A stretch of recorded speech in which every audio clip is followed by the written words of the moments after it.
ఈనాడు Andhra Jyothi TV5 ఒక mafia రాజ్యంగా మారాయని వైఎస్ జగన్మోహన్ రెడ్డి ధ్వజమెత్తారు.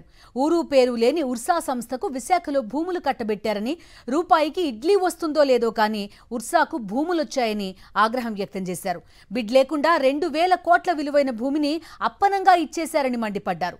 రాష్ట్రంలో లిక్కర్, ఇసుక, మట్టి, క్వాడ్స్, సిలికా మైనింగ్ మాఫియా నడుస్తోందన్నారు. మైనింగ్ నుంచి రాష్ట్ర ప్రభుత్వానికి రూపాయి రావడం లేదని, రాష్ట్రాన్ని మాత్రం దోచేస్తున్నారని ధ్వజమెత్తారు వైఎస్ జగన్.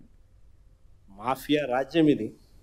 ఈనాడు, ఒక ఆంధ్రజ్యోతి, ఒక టీవీ5, ఒక చంద్రబాబు. ఇది ఒక పేపర్లో వీళ్ళంతా, ఒక మీడియా అని చెప్పుకునే సిగ్గుపడాలి వీళ్ళంతా. రాష్ట్ర ప్రభుత్వానికి సంబంధించిన పరిస్థితులు ఒకసారి చూస్తే రాష్ట్రంలో స్కాములు ఏ స్థాయిలో జరుగుతూ ఉన్నాయో కనిపిస్తూ ఉన్నాయి. కానీ ఎవడు రాయడు. ఈనాడులో కనపడదు, ఆంధ్రజ్యోతిలో కనపడవు ఈ స్కాములు. టీవీ5లలో అంతకన్నా చూపించారు. ఇంకా స్కాములు ముందుకు పోదాం. ఇంకా స్కాములు ముందుకు పోతే ఉర్సా అంట, ఊరు పేరు లేని ఉర్సా. ఎప్పుడన్నా పేరు విన్నారా? ఉర్సా అనే సంస్థ అంట.